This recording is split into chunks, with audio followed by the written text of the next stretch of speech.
in the cell with Lawrence Harrington. She said that I was proximate to him, right?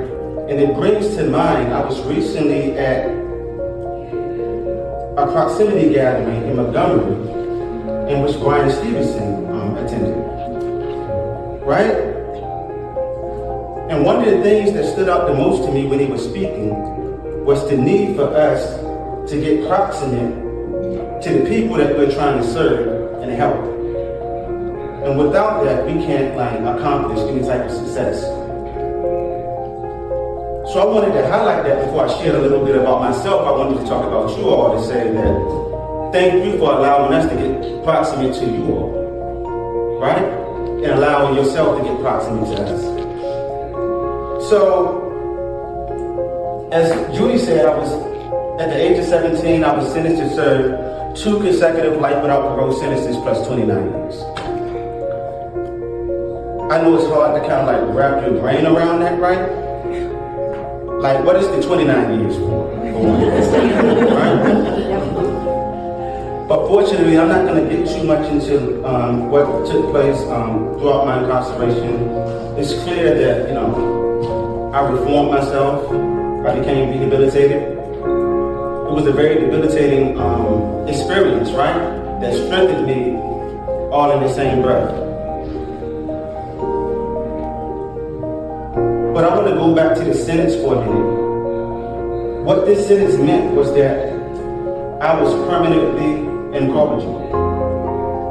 And when the judge sentenced me to serve these 2 consecutive life sentences, what they were saying, when the jury first recommended it and the judge imposed it, was that regardless of what I do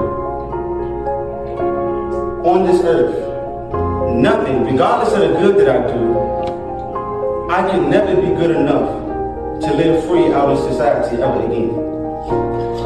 And this determination was made when I was a child, right?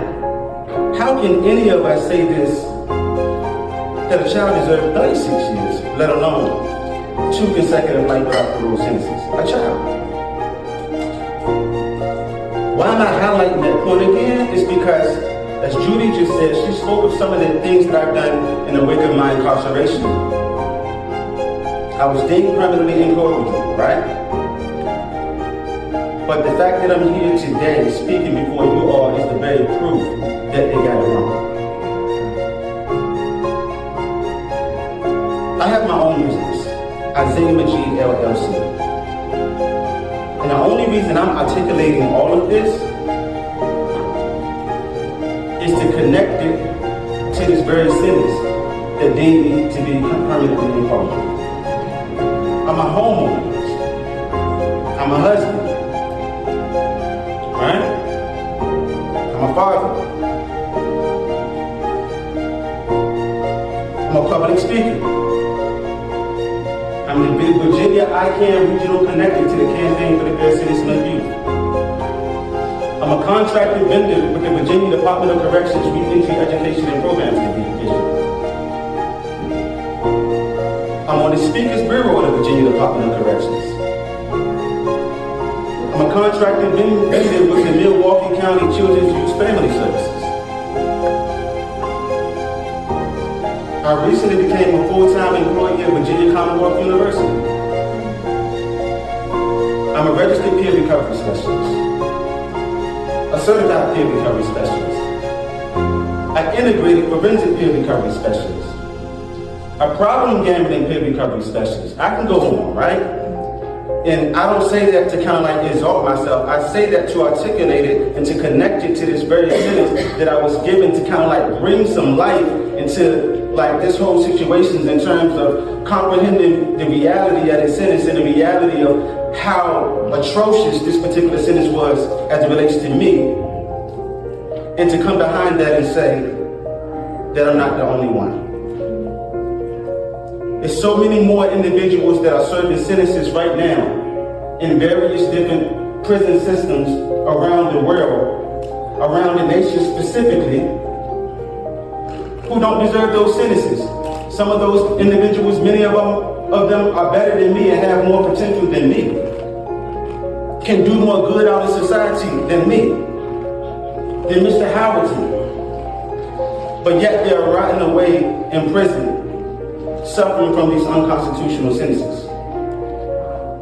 So, one of the main reasons that I'm here today is just so that my lived experience, right, can be used to prevent these type of harms from happening to someone else in the future. See, because we all know that prevention is always the best medicine. As we know, and many people coined this phrase from Einstein that say the definition of insanity is to do the same thing over and over again, expecting a different result. I got a similar phrase that I piggyback off of Einstein, and I Majeedize it, in which I say the definition of sanity is doing the same thing over and over again, expecting the same result. What does that mean? If we know what works, right? You can look at me and Mr. Howardson and see what worked, right? Repeat that over and over again. And we can continuously, hopefully, produce these same results. People, if they have to go juvenile offenders, if they have to go to the system, they can come out of society and give back to society, or prevent them from going to the system.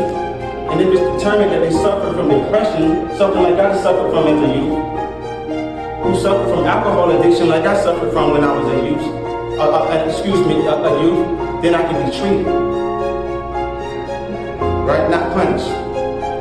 So that's all I wanted to share with you all at the outset, of this, particular presentation today. Just to kind of like share a little bit about myself, but connect it to the senses to show you that, look at the two opposites. It's so far on both ends of the spectrum, right? They got it wrong. So, but we depended on wonderful individuals like you all, right, to prevent these harms from taking place again.